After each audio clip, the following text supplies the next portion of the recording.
Physics and math point में आपका स्वागत है। आज से आप लोगों के लिए एक बार फिर से अपने यूट्यूब चैनल पर क्लास 12th मैथ के लिए क्लासें स्टार्ट की जा रही हैं, जो आप लोगों के लिए काफ़ी हेल्पफुल रहने वाली हैं। इसमें मैं आपको पूरी साल पढ़ाने वाला हूं। पिछले साल की तरफ नहीं होगा, कुछ कारणों की वजह से क्लासें बंद की गई, लेकिन इस बार मैं आपको पूरी साल यूट्यूब पर पढ़ाने वाला हूं। सो बने रहिएगा।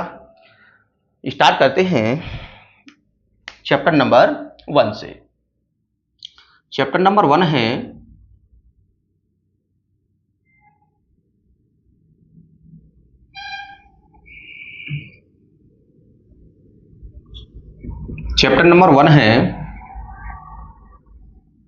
संबंध और फलन।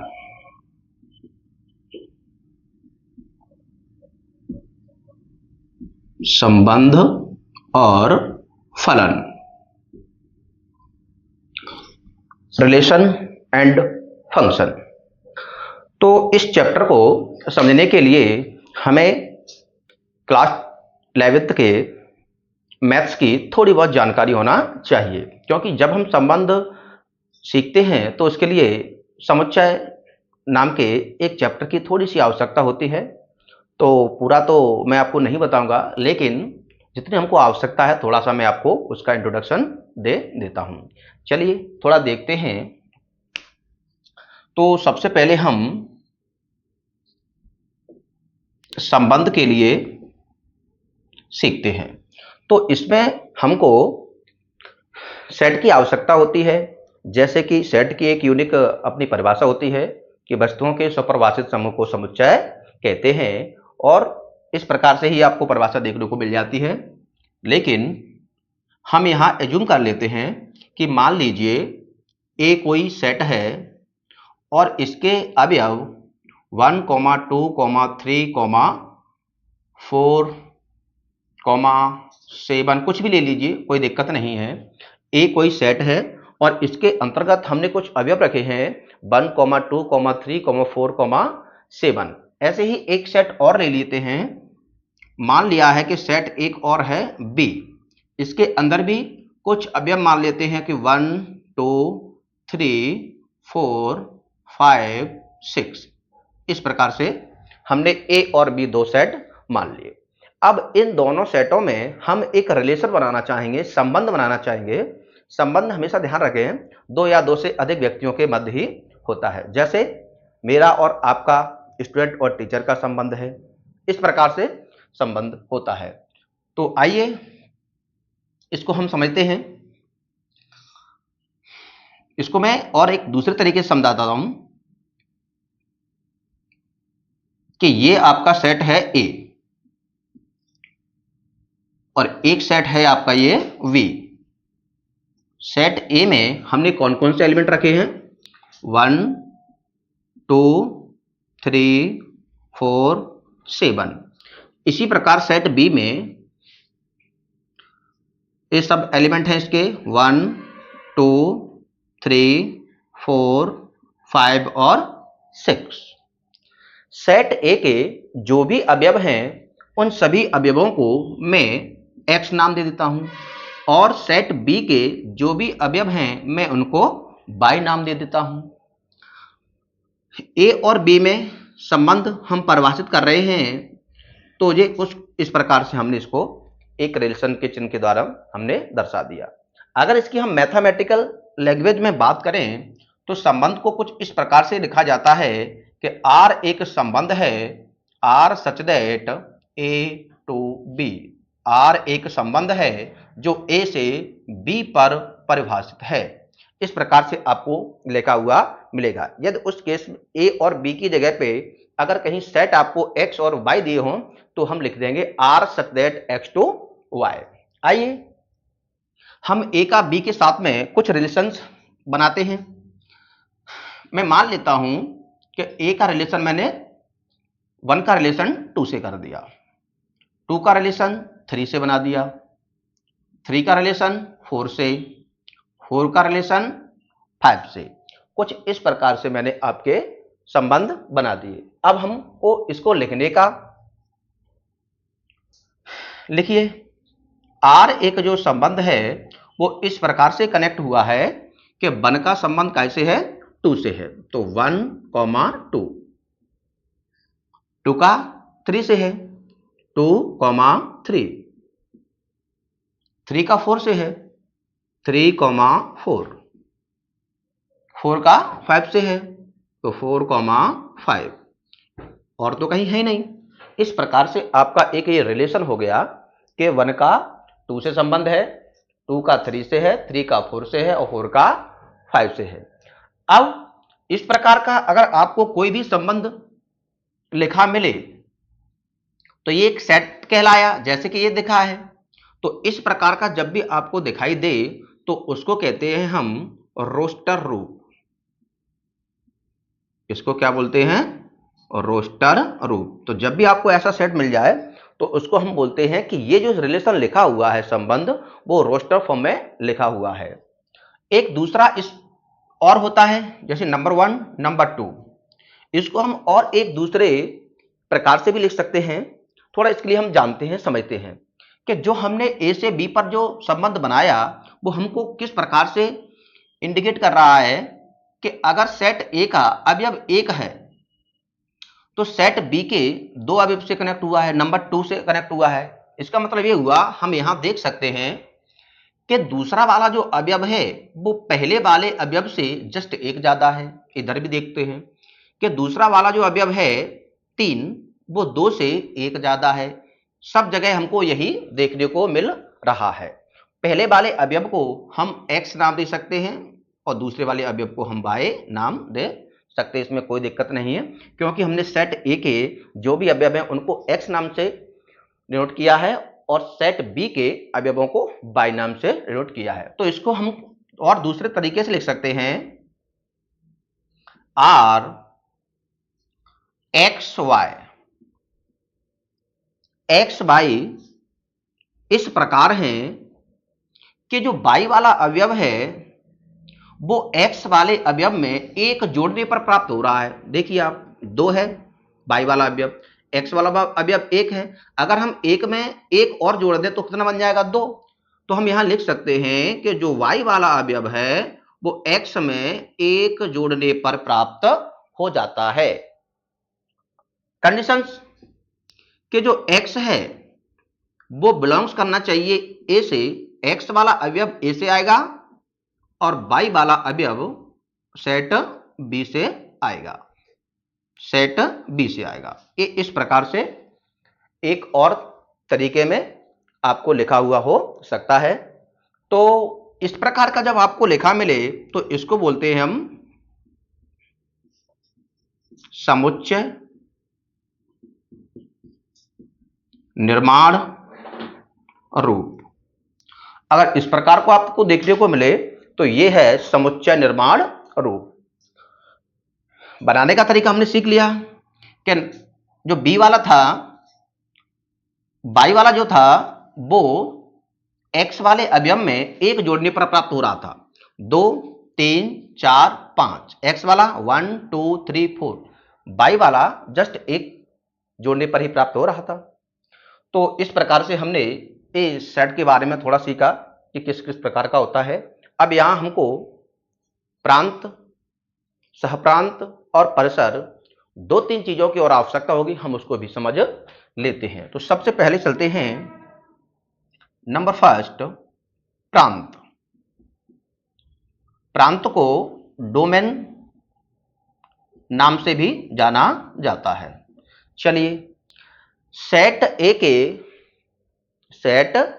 के वे अवयव जो सेट बी से कहीं ना कहीं कनेक्ट हैं, तो कौन कौन से अवयव कनेक्ट हैं, 1, 2, 3, 4।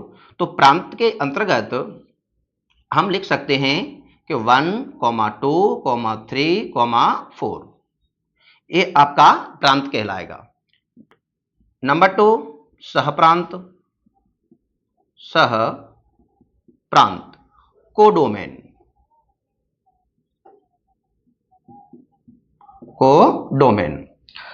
सेट बी को ही हम सहप्रांत कहते हैं। इसके सहप्रांत के अंतर्गत हमारा क्या आ जाएगा, टोटल सेट जो बी में जितने भी अवयव हैं वो सब आ जाएंगे सह प्रांत के अंतर्गत। तो 1, 2, 3, 4, 5 और 6 ये टोटल जितने भी अवयव होंगे वो सह प्रांत ही कहलाता है। नंबर 3 की तरफ चलते हैं। परिसर। परिसर इसको बोलते हैं इंग्लिश में रेंज। तो अब हम रेंज के बारे में सीखने वाले हैं। रेंज में हमको इस प्रकार ध्यान रखना है कि सेट बी के जितने भी अवयव हैं, सेट बी के जितने भी अवयव हैं उनमें से कौन कौन से अवयव सेट ए से कनेक्ट हैं। तो कौन कौन सा कनेक्ट है? 2, 3, 4, 5। 2, 3, 4 और 5 यही कनेक्ट है बस केवल। तो इस प्रकार से जो कुछ आपके प्रांत, सह प्रांत और परिसर हमको देखने को मिल जाते हैं। ध्यान रखिएगा इनको। अब इस प्रकार को आपको ना दिया हो और आपको यहां से बोला जाए कि बताइए यहां से इसमें प्रांत बताइए, सह प्रांत बताइए और परिसर बताइए, तो हम कैसे देखेंगे।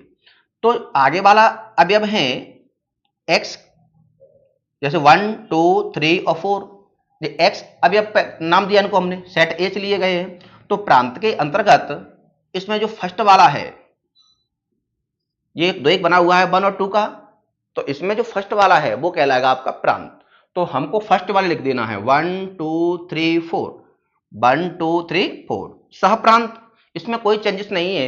हम टोटल अपना सेट पूरा का पूरा बी ही उठा के रख देंगे, वो आपका सह प्रांत कोडोमेन कहलाएगा। अब आती है परिसर। तो संबंध जो आर बना हुआ है, इसके जो द्वितीय अवयव है दिख रहा है ना, जो एक जो 2 1 बना हुआ है, तो इसका जो सेकंड है 2, 3, 4 और 5 वही आपका क्या कहलाएगा? परिसर कहलाएगा। तो ये मैंने आपको छोटी सी जानकारी दे दी है जो अपने क्लास 11th से संबंधित है। अब हम क्लास 12th की बात करेंगे जिसमें हम बेसिक समझने वाले हैं संबंधों के प्रकार। तो चलिए हम संबंधों के प्रकार की तरफ चलते हैं। आइए अब हम चलते हैं संबंधों के प्रकार। तो हेडिंग लगाते हैं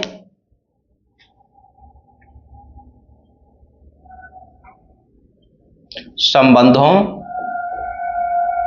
के प्रकार। जो इस प्रकार के संबंधों के हम प्रकार के बारे में सीखने वाले हैं वो किसी पर्टिकुलर एक ही सेट पर परिभाषित होते हैं। तो मैं आपको लिख भी देता हूं यहां पे कि जो संबंध आर यहां पर जो परिभाषित होगा वो ए टू ए है ना, ए से ए पर ही परिभाषित होगा। किसी पर्टिकुलर एक सेट के लिए ही हम उसको लेके देखेंगे और वो एक पर ही होगा। तो उसमें सबसे पहला जो संबंध है वो है नंबर फर्स्ट, स्वतुल्य संबंध।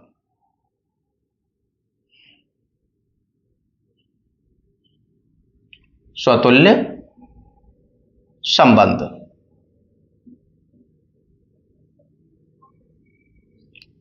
रिफ्लेक्सिव रिलेशन, इसका इंग्लिश में रिफ्लेक्सिव रिलेशन। आइए इसको हम सीखते हैं। जैसा कि ये नाम से स्पष्ट है, स्वतुल्य, स्वयं के समान ही होना चाहिए, स्वयं से ही तुलना करनी चाहिए। तो इसको हम मैथमेटिकल तरीका में लिखते हैं कि A, A belongs to R for all A belongs A। आपको यहां भी कुछ भी समझ में नहीं आया होगा, मैं आपको एक उदाहरण के माध्यम से समझाता हूं, आपको सब समझ में आ जाएगा। चलिए देखिए, यहां हम सीखते हैं कि कुछ इस प्रकार से हमने एक सेट लिया A और मैंने आपको क्या कहा था अभी कि ये R such that A to A ही होगा, तो हम दूसरा भी सेम टू सेम ही लेंगे। फिर ए और ये ए से ए पर परिभाषित एक संबंध है। इसमें हमने अवयव ले लिए 1, 2, 3, तो सेम टू सेम ही अवयव होंगे 1, 2 और 3। अब इसको हम रिलेशन के अकॉर्डिंग देखते हैं कि ये किस प्रकार बनता है स्वतुल्य, स्वयं की तुलना स्वयं से। तो ए का रिलेशन हमने 1 से बना दिया, 1 का रिलेशन, 2 का रिलेशन 2 से बना दिया, 3 का रिलेशन 3 से बना दिया। तो अब हम इस परिभाषा के अकॉर्डिंग चलते हैं। यदि हमने कोई अवयव सेट ए से लिया तो उसका डबल मतलब ए कॉमा ए अगर हमको रिलेशन में देखने को मिल जाए तो हम कहेंगे कि वो जो संबंध है वो स्वतुल्य संबंध है। तो और फॉर ऑल इसका मतलब होता है कि प्रत्येक के लिए, फॉर ऑल प्रत्येक अवयव के लिए हमको सेट ए का प्रत्येक अवयव देखना है। तो मैं इसका अभी एक आपको एक रिलेशन लिख के बताता हूं। तो हमने सेट ए में देखा 1 है, तो 1 क्या 1 से कनेक्ट है? हाँ सही है। सेट ए में अवयव 2 देखा तो 2 से कनेक्ट है, सही है। ए में एक और अवयव देखा 3 तो 3 से कनेक्ट है, हाँ कनेक्ट है। इसके अलावा अगर ये और किसी से भी कनेक्ट हो उससे भी कोई फर्क नहीं पड़ता है, वो तब भी स्वतुल्य ही कहे लाएगा। तो चलिए हम एक रिलेशन बनाते हैं इसके लिए। जैसे एग्जाम्पल के लिए चलते हैं। फॉर एग्जाम्पल एक संबंध बना दिया हमने R और 1 का रिलेशन 1 से है, 1,1, 2 का 2 से है, 3 का 3 से है। इसको हमने क्लोज कर दिया यहां पर, ठीक है कि नहीं? तो देखने का तरीका वही रहेगा कि सेट ए में 1 है, इसका डबल 1,1 ओके। सेट ए में अवयव 2 है, 2,2 सही है। सेट ए में अवयव 3,3 है, सही है। मतलब संबंध जो आर है वो एक स्वतुल्य संबंध है। अगर इनमें से कोई एक भी नहीं मिलता है, इस फॉर्मूला का मतलब यही होता है कि प्रत्येक अवयव मिलना चाहिए। अगर उनमें से कोई भी एक भी नहीं मिलता है तो आपका वो स्वतुल्य नहीं है। अगर इन 3 के अलावा कहीं और भी ये कनेक्ट हो जाएं तो भी वो स्वतुल्य कहलाएगा, उनसे हमको कोई मतलब नहीं है। जैसे मैं एक दूसरा और उदाहरण लिख देता हूं। R 1,1, 2,2, 3,3। इसके अलावा मैं और लिख देता हूं कि 1 2 से कनेक्ट है, 2 3 से कनेक्ट है और इसको मैं यहां रख देता हूं। तो आपका ये भी स्वतुल्य कहलाएगा और ये भी आपका स्वतुल्य कहलाएगा। हमको केवल इन 3 से मतलब है। यदि हमारे सेट के अंतर्गत 3 अवयव हैं तो उनका डबल 1,1, 2,2, 3,3 उस सेट के अंतर्गत होना चाहिए। इसके अलावा भले ही कितने भी एलिमेंट और रखे हों उनसे हमको कोई मतलब नहीं है। तो आई होप आपको पहला समझ में आ गया होगा। अब हम नंबर 2 की तरफ चलते हैं, सम्मित संबंध।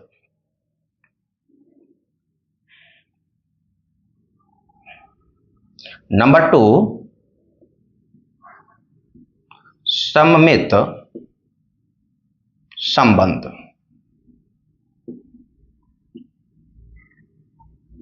सिमेट्रिक।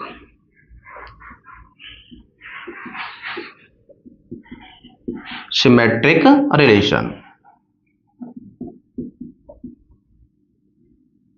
बहुत सरल है ये वाला। इसके लिए हमें कंडीशन लिखनी होती है कि यदि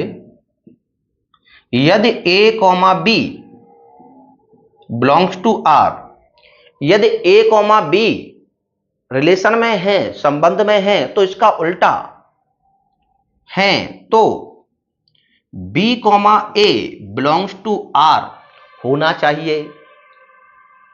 अगर A, B किसी रिलेशन में है तो उसका उल्टा B, A रिलेशन में होना चाहिए, तो आपका वो कहलाएगा सम्मित संबंध। एक उदाहरण के द्वारा हम इसको समझ लेते हैं। इधर भी मैं सेम टू सेम उदाहरण ले लेता हूं। कम अवयव लेने से हमको ज्यादा कैलकुलेशन नहीं करनी पड़ती है, इसलिए हम सेम टू सेट ही उठा लेते हैं। 1 2 3 1 2 3। 1 का रिलेशन 2 से है तो 2 का रिलेशन भी 1 से होना चाहिए, तो वो सम्मित कहलाएगा। और यदि 2 का रिलेशन 3 से है तो 3 का रिलेशन 2 से भी होना चाहिए। तो वो सम्मित कहलाएगा। जैसे मैं लिख देता हूं यहां R 1,2 यदि इस रिलेशन में है तो 2,1 भी इस रिलेशन में होना चाहिए। और क्या था अपना 2 3 से कनेक्ट था, 2,3 R में है तो फिर 3,2 भी इस R में होना चाहिए। अब किस केस में यह सम्मित नहीं होगा हम इसको भी देख लेते हैं। यदि 2,3 है और 3,2 इस रिलेशन में है ही नहीं तो फिर वो सम्मित नहीं कहलाएगा। जैसे मैं इसको पास कर देता हूं, ये तो है नंबर 1। नंबर 2 दूसरा उदाहरण और देख लेते हैं। R 1,2 बिलोंग्स टू R है, 2,1 बिलोंग्स टू R है, और एक और मैं ले लेता हूं कि 2,3 ये है। तो अब हम यहां देख रहे हैं कि 1,2 है लेकिन इसका उल्टा 2,1 भी है। यहां देख रहे हैं हम कि 2,3 तो है लेकिन 3,2 नहीं है। तो इसको लिख सकते हैं, इसको यहां लिखा जा सकता है कि 3,2 does not belongs to R, इसलिए यह एक सम्मित संबंध नहीं है। आया मेरी बात समझ, मेरी बात आपको समझ में आ रही होगी। तो यह सम्मित संबंध नहीं कहलाएगा। चलिए अब हम तीसरे की तरफ चलते हैं और तीसरा समझाने के पश्चात मैं आपको कुछ उदाहरण करवाऊंगा जिससे आपको बिल्कुल क्लियर हो जाएगा। तीसरा संबंध चलते हैं। नंबर 3 संक्रामक संबंध, ट्रांजिटिव। इंग्लिश थोड़ा देख लीजिएगा, एक आध मिस्टेक हो सकती है English. Transitive relation.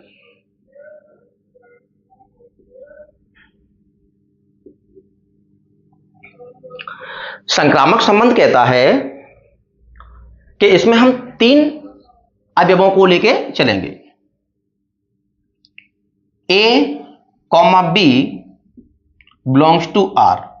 A, B अगर उस रिलेशन में है तथा B, C belongs to R, A, B है और B, C भी उस रिलेशन में है तो A, C belongs to R होना चाहिए। यदि A, B है, A का रिलेशन B से है और B का रिलेशन C से है तो फिर A का रिलेशन C से भी होना चाहिए, तो संक्रामक संबंध कहलाता है। यहां इसको ऐसे लिख सकते हैं कि A, B और C, A का रिलेशन B से है, B का रिलेशन C से है तो फिर A का रिलेशन भी C से होना चाहिए। इस प्रकार ये हमारा संक्रामक संबंध कहलाता है। लेकिन ज्यादातर गलती कहां हो जाती है मैं वो आपको बताता हूं, ज्यादातर फॉल्ट हो जाती है बच्चों से। अगर हमने देखा कि किसी रिलेशन के अंतर्गत A, B तो है लेकिन B से स्टार्ट होने वाला उस संबंध में है ही नहीं, तो उस केस में हमको ये पास कर देना है, मतलब ये एक संक्रामक संबंध कहलाएगा। बस सबसे गलती यहां होती है। अगर A, B है तथा B, C है, मतलब दोनों है, A, B है, B से स्टार्ट होने वाला B, C है, तब जाके कहीं हमको A, C यदि मिलता है तो ये संक्रामक संबंध है, और यदि A, C नहीं मिलता है तो फिर ये संक्रामक संबंध नहीं है। तब जाके हमको तीसरे के बारे में देखना है, यदि वो मिल जाता है तीसरा वाला तो संक्रामक संबंध है, और यह तीसरे वाला नहीं मिलता है तो संक्रामक संबंध नहीं है। आपको खासकर याद कहां रखना है, इस पॉइंट पर आपको याद रखना है कि यदि किसी रिलेशन में कि A, B टाइप का अवयव है और पूरे रिलेशन में B से स्टार्ट होने वाला नहीं है तो भी हमको उसको संक्रामक ही मानना है। इस बात का विशेष ध्यान रखें, संक्रामक है, इस बात का आप ध्यान रखेंगे कि वो संक्रामक संबंध कहलाएगा। ठीक है ना। इसको आप ध्यान रखिएगा। चलिए अगला चौथा एक और देखते हैं, हम चौथे की तरफ और चलने वाले हैं।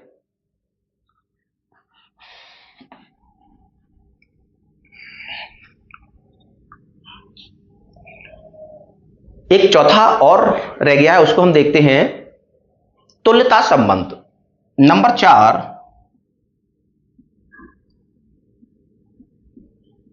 तुल्यता संबंध, इक्विवेलेंस रिलेशन।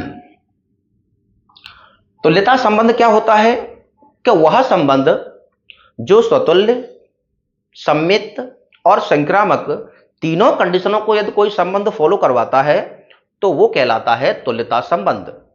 अगर कोई संबंध स्वतुल्य भी हो, सम्मित भी और संक्रामक भी हो तो वो कहलाएगा तुल्यता संबंध। तो इसकी मैं डेफिनेशन लिख देता हूं कि वह संबंध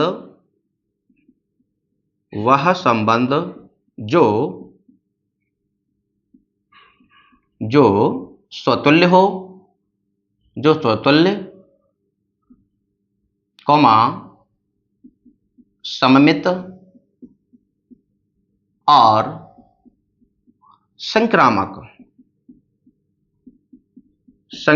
हो तो उसे तुल्यता संबंध कहते हैं। इस बात का ध्यान रखिएगा, तुल्यता संबंध कौन सा कहलाएगा?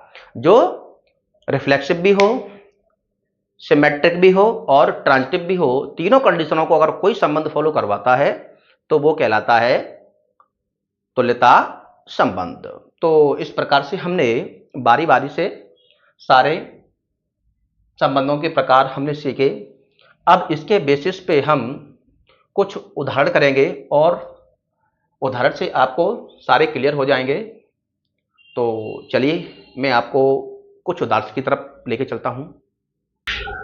ये मैं आपके सामने कुछ उदाहरण लेके आया हूं, इनके माध्यम से हम जो भी पीछे परिभाषाएं अपन सीखे हैं सब क्लियर हो जाएंगी। तो आइए हम बारी बारी से इन उदाहरणों को देखते हैं और स्पष्ट करते हैं।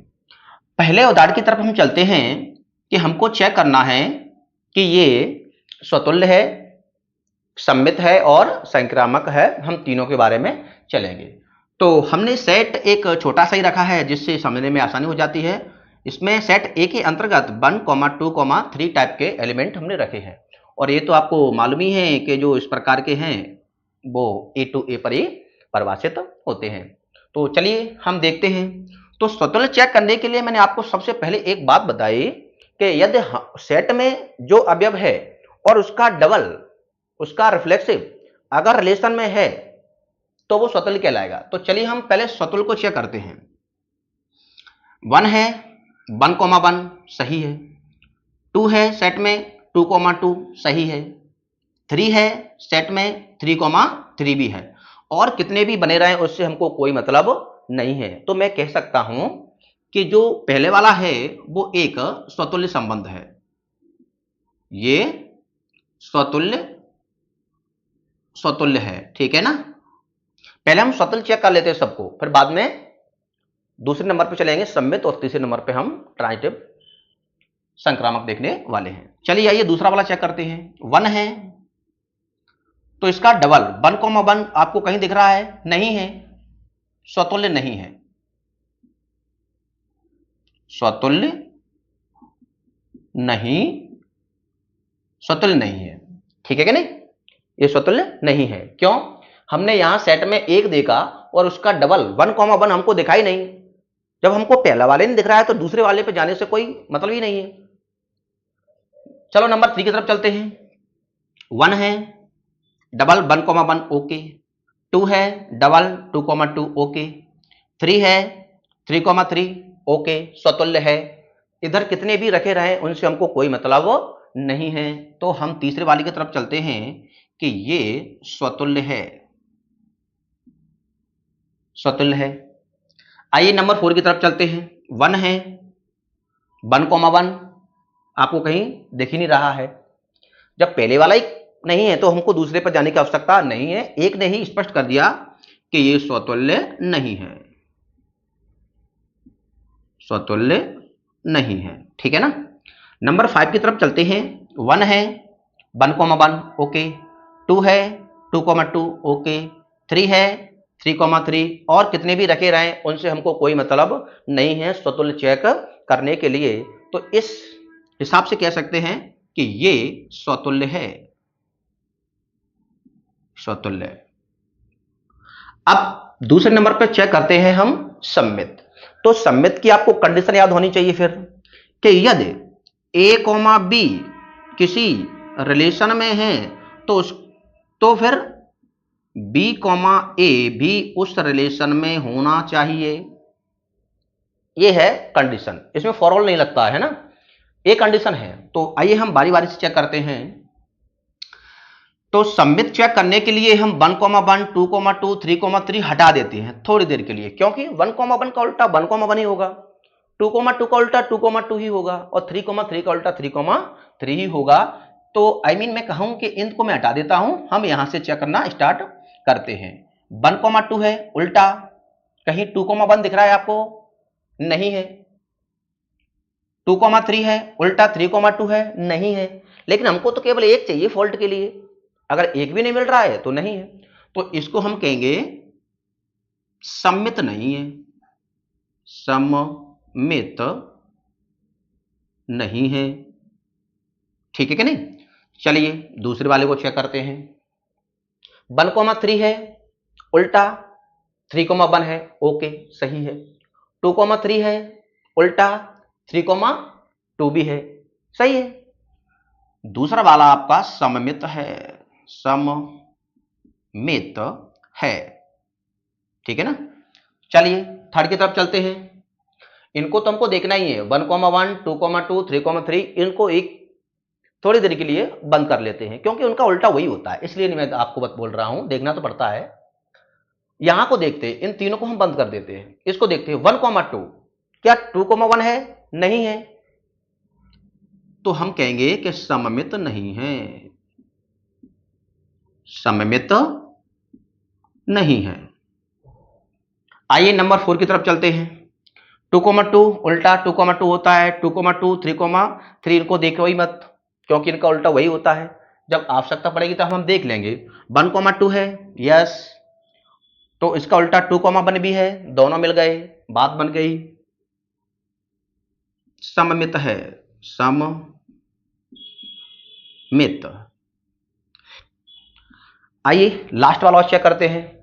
1,1 2,2 3,3 को हटा देते हैं और बाकी देखते हैं। 1,2 है उल्टा 2,1 है ठीक है, 2,3 है 3,2 है, सब मिल रहा है, कहानी बिल्कुल एकदम क्लियर है, सममित है।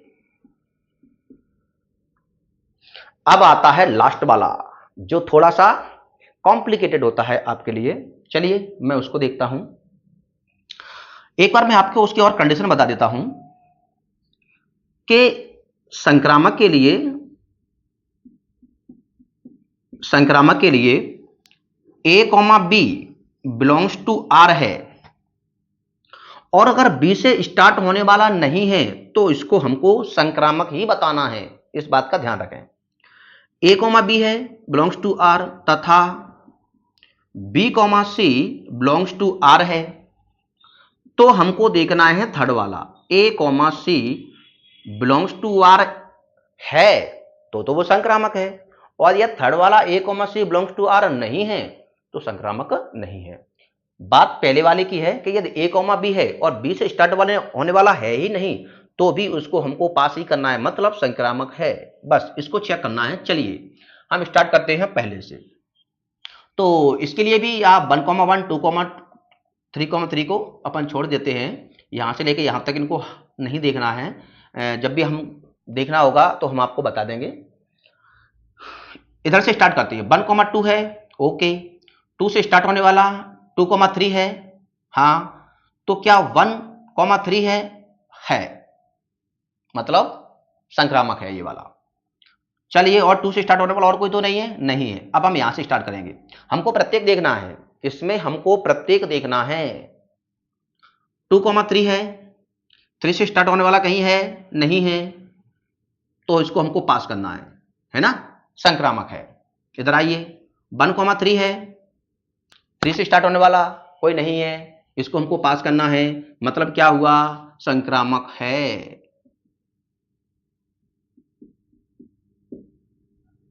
संक्रामक है। अब मैं इन तीनों का आपको मतलब बताता हूं, आप देखिएगा। मैंने यहां कहा कि 2,3 है, 3 से स्टार्ट होने वाला कोई नहीं है। अब हम इसको ऐड कर लेते हैं कि 3 से स्टार्ट होने वाला 3,3 है, तो फिर क्या 2,3 है, 2,3 वापस से वही आ जाता है। इसलिए मैं आपको नहीं बता रहा था, इसलिए बोल रहा था इसको बंद कर लेते हैं। जस्ट यहां पर भी देखिए 1,3 है, मैं यहां समझा देता हूं आपको कि 1,3 है, हाँ 3 से स्टार्ट होने वाला 3,3 है।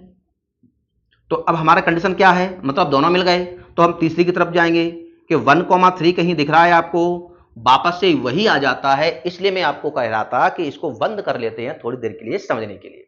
लोग बाग ज्यादातर यही गलती करते हैं, आप ध्यान रखिएगा इसको।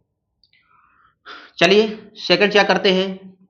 1,3 है, ओके, 3 से स्टार्ट होने वाला कहीं है, यही है। 3,1 है, तो ए और सी, मतलब 1,1 आपको कहीं दिख रहा है, नहीं है, संक्रामक नहीं है। एक ही फॉल्ट पड़ गया, समझ लो, संक्रामक नहीं। नंबर 3 की तरफ चलते हैं। 1,1, 2,2, 3,3 को हम देखेंगे नहीं, हमको बात अगले पे चलना है। 1,2 है, क्या 2 से स्टार्ट होने वाला और कहीं कोई है, नहीं है, संक्रामक है।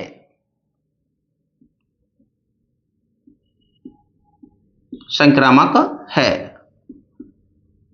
नंबर 3 कंप्लीट है। नंबर 4 की तरफ चलते हैं। 2,2, 3,3 को छोड़ देते हैं, वापस से यहां आ जाइए। 1,2 है, 2 से स्टार्ट होने वाला, 2,1 है, लेकिन 1,1 नहीं है, कहीं भी नहीं दिख रहा है। इसका मतलब क्या हुआ कि ये संक्रामक नहीं है। संक्रामक नहीं है, मैं लिख देता हूं। चलिए लास्ट की तरफ और चलते हैं, एक और देख लीजिए। 1,1, 2,2, 3,3 को नहीं देखना है, यहां से चलते हैं। इनको थोड़ी देर के लिए बंद कर लिए, जब आवश्यकता पड़ेगी तो हम इसको खोल लेंगे अपन। 1,2 है, 2 से स्टार्ट होने वाला ये है, 2,1 है, तो क्या 1,1 है, सही है, जान दीजिए। और अब हम जैसे हमने यहां देख लिया कि 2 से स्टार्ट होने वाला ये है, हमको ये भी देखना है क्या 2 से स्टार्ट होने वाला और कोई तो नहीं है, ये भी है, तो इसको भी हम देखते हैं। 1,2 है, यहां तो पास हो गया अपना, 1,2 है, 2 से स्टार्ट होने वाला, 2,3 है, तो क्या 1,3 है कहीं इसमें, देखिए नहीं है, तो इस हमको एक ही फॉल्ट चाहिए, तो हम समझ गए कि ये संक्रामक नहीं है। संक्रामक नहीं है, इस बात का आपको विशेष ध्यान रखना है, आगे भी चेक करना होता है। जैसे 1,2 है, 2 से स्टार्ट होने वाला, 2,1 है, क्या 1,1 है, ये मिल गया। अब ये भी हमको देखना है कि 2 से स्टार्ट होने वाला और कोई तो नहीं है, तो 2 से स्टार्ट होने वाला हमको एक और मिला, क्या 2,3 है, तो फिर हम देखेंगे क्या 1,3 है। अब हमको 1,3 कहीं दिखाई नहीं, तो हम क्या कहेंगे, संक्रामक नहीं है। ए आपका इसमें से मान के चलना 2 नंबर और 4 नंबर का भी प्रश्न बन सकता है, और बड़ा इजीली पूछा जाता है कि स्वतुल्य है कि नहीं है, संक्रामक है कि नहीं है। आपको कोई एक रिलेशन दे सकता है उसमें से, और 1 या 2 कंडीशन आपको पूछ सकता है। आई होप आप लोगों को वीडियो समझ में आया होगा। अगर वीडियो आपको समझ में आता है तो हमारे चैनल के साथ आप बने रहिएगा, और चैनल को लाइक एंड सब्सक्राइब करिएगा। धन्यवाद।